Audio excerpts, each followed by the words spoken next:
Bonjour à toutes et à tous, bienvenue sur Grand Lille TV. En cette édition spéciale, nous recevons sur ce plateau Gérard Caudron, le maire d'Ivergauche de Villeneuve-d'Ascq. Deux sujets au programme durant cette édition, même trois sujets.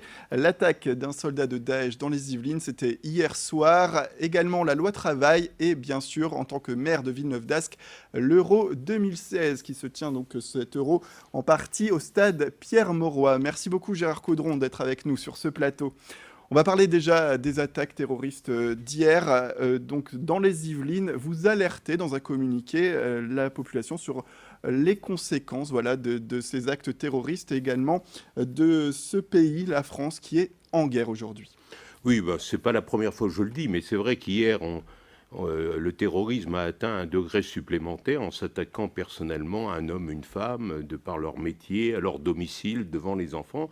C'est vrai qu'aujourd'hui, on se rend compte que plus personne n'est à l'abri de ce type d'actes et que nous sommes réellement, comme le dit Manuel Valls, mais je le dis depuis aussi longtemps que lui, rentrés dans une nouvelle forme de guerre auxquelles nos démocraties sont pas préparées. Donc il faut d'abord que les citoyens en prennent conscience et que chacun à son niveau prenne le recul nécessaire, l'attention nécessaire pour collectivement et sans se diviser faire face à cette guerre. Alors justement, nos journalistes étaient à la métropole européenne de Lille quand Bernard Cazeneuve est venu pour parler un petit peu des systèmes de sécurité qui sont mis en place pour l'Euro 2016. Vous l'avez interpellé sur les maires aujourd'hui dans les communes qui sont appelés à notifier au gouvernement et aux services de police tout individu qui pourrait être dangereux. Vous regrettez cependant que le ministère de l'Intérieur ne revienne pas vers vous. C'est encore quelque chose qui vous tracasse ? Écoutez, j'ai eu une réponse de Bernard Cazeneuve, qui était d'ailleurs un excellent ministre de l'Intérieur. Je suis élu depuis 40 ans, j'en ai connu des ministres de l'Intérieur, j'en ai rarement connu un de sa qualité. Donc je le dis en passant. Il a convenu avec moi, comme j'avais convenu avec lui, que c'était pas si simple quand une enquête est engagée, que quand un maire signalait un cas douteux, ils engageaient toutes les procédures, mais ils ne pouvaient pas nous apporter une réponse immédiate, mais il nous a dit qu'il y aurait des structures de débriefing et de suivi auxquelles nous serions associés. C'est une réponse qui m'a satisfait. Reste à voir sa mise en œuvre, mais dans quelques mois, bien entendu. Est-ce que vous, au niveau de Villeneuve-d'Ascq, vous avez signalé des personnes ? J'ai déjà signalé, oui. Beaucoup ? Parlez-nous peut-être. Vous savez, le quantitatif, quand il s'agit de lutter contre le terrorisme, perd un peu de son sens. Vous savez, c'est toute la différence entre une probabilité et une espérance mathématique. Tout dépend du risque qu'il y a derrière. On en a signalé, et c'est vrai que les perquisitions administratives liées à l'état d'urgence ont permis de débloquer quelques situations où il y avait des rassemblements pas très rassurants, je dirais, sans pour autant être du terrorisme. Mais on le voit bien à travers ces loups solitaires dont on parle, avant le passage à l'acte, ils sont dans des regroupements qui ne sont pas nécessairement dangereux, mais qui peuvent le devenir si on laisse pourrir ces situations.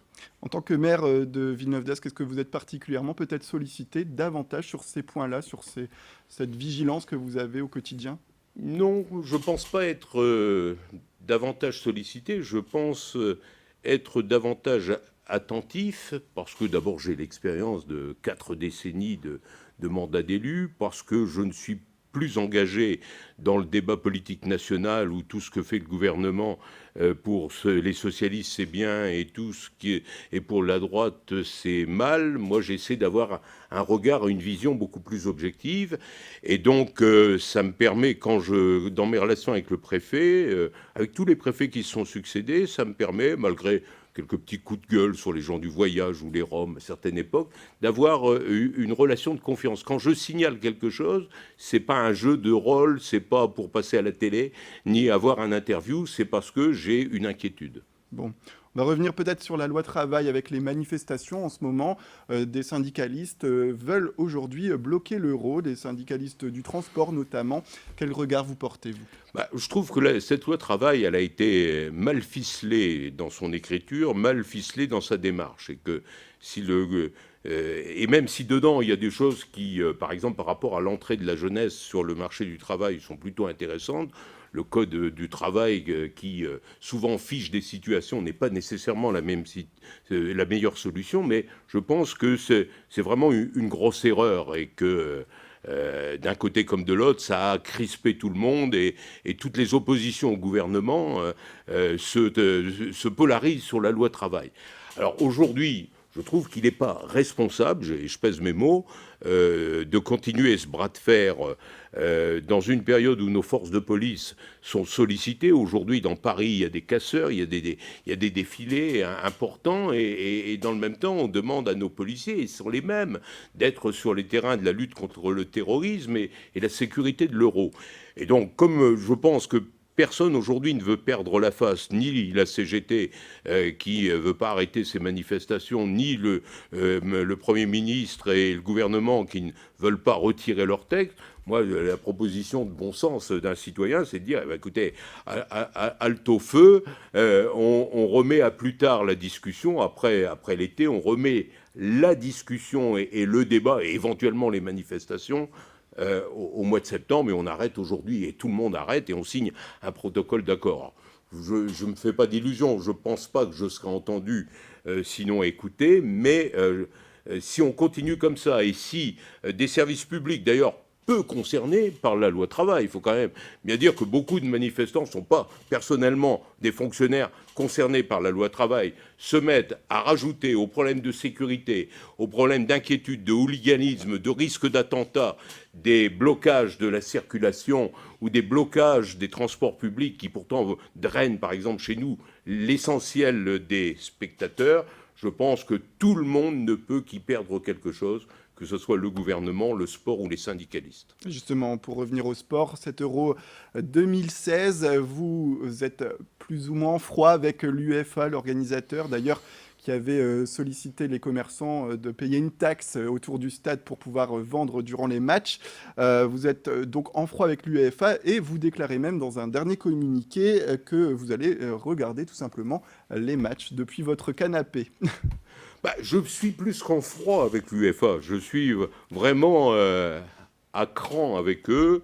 Je trouve que c'est une structure qui n'a pas les pieds sur terre, qui est un peu engoncée dans des milliards d'euros de crédit, qui considère qu'autour d'eux, rien n'existe que des esclaves potentiels, en particulier les élus, qui doivent les remercier en permanence du bonheur qu'ils nous apportent. Moi, je fais mon boulot de maire en termes de sécurité, en termes de circulation, en termes d'organisation, et je ne plierai jamais le genou, y compris pour avoir une place pour les élus villeneuvois, puisque les élus villeneuvois, en dehors de ceux qui sont élus à la MEL, n'ont pas eu de place, et moi, on m'en a proposé une en début de semaine dernière, parce que vraiment, on a dit ça la foutrait mal si le maire de Villeneuve n'était pas. Je leur aurais répondu, pour répondre par une formule polie, et je pourrais en avoir une, que j'étais pas un mendiant et que la place, ils pouvaient la garder. Vous voyez, je m'arrêterai là, et que finalement, je pouvais regarder soit les matchs devant ma télé quand je suis chez moi, soit l'écouter à la radio, France Info en particulier, soit même aller voir dans des cafés où c'est retransmis pour y rencontrer des supporters. Donc, j'ai rien. Je pense que l'Euro peut être et doit être une grande fête, au prix que ça coûte, mais pas n'importe quel prix dans l'attitude de l'UEFA. D'une manière générale, j'ai toujours dit, et je le pense encore, il arrive à un stade où, avec l'argent que drainent certains sports professionnels, on n'est plus vraiment dans le sport, mais dans le spectacle. Alors, j'ai rien contre le spectacle, mais il ne faut pas faire semblant quand même. Très bien, ce sera le mot de la fin. Merci beaucoup, Gérard Caudron, maire de Villeneuve-d'Ascq, d'être venu sur ce plateau pour nous parler un petit peu de ces 3 grands sujets d'actualité. C'est la fin de cette édition. Merci à toutes et à tous de nous avoir suivis. Tout de suite, la météo et l'infotrafic.